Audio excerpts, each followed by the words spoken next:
And once upon a time, back in the days of cheerfully sexist advertising, The Sun happily paraded itself as the newspaper of choice for winners. Win £50,000 on Sun two-card bingo. Win the exciting Mitsubishi Starion Turbo. It's the meanest car on the street. And win the holiday of a lifetime with sizzling Samantha Fox. 6 sun-kissed days and nights on a paradise island. You should be so lucky. It's all in your Super Soaraway Sun this week. But Page 3 created an unrealistic and unattainable image for women. Large-breasted, semi-naked, two-dimensional and made of paper.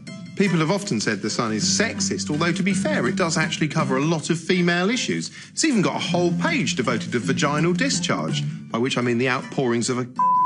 But now it seemed Page 3 had popped its tits. The Sun is reported to be dropping its regular Page 3 pictures of topless models. The tragic loss was great for TV news because it meant they got to drape saucy Soaraway footage all over their bulletins. Although in sinister echoes of the Charlie Hebdo cover story, Page 3 was an image so incendiary, many felt compelled to hide or blur it out, thereby simulating how it might look if you visited a nudist camp while suffering from glaucoma.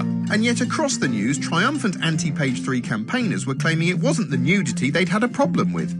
That's not the issue. The issue is, page 1, George Osborne's budget. Page 2, what's happening in Iraq or Afghanistan. Page 3, a woman's bare breasts. What's the problem? You can masturbate to any of those things. Former Page 3 girls like Nicola McLean enlivened 5 News by saying the whole thing was an infringement of women's freedom of breasts. And they were also asking whether racy male imagery like this was going to be clamped down on too.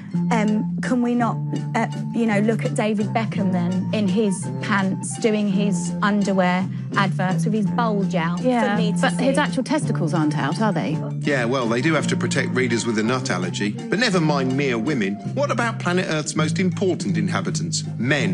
The news immediately ran outside to harvest opinion from stereotypical working-class Sun reader blokes. And they weren't hard to find, thanks to all those high-vis jackets. Are you going to stop buying The Sun because they've got rid of these pictures? Definitely. What, are you going to stop buying The Sun? Yeah, it's boring. Ah, come on, cheer up, love. Might never happen. Show us your bum. Oi, oi.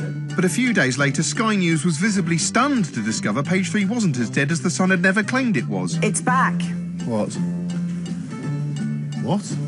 Yes, it turned out they weren't dropping Page 3 after all, and it reappeared with a winking, topless model and a triumphant caption mocking their critics, a sort of revenge porn. That'll teach you, women? The Sun's put you in your place, back in your box, in the kitchen, under a glass ceiling that's been badly parked, with your tits out.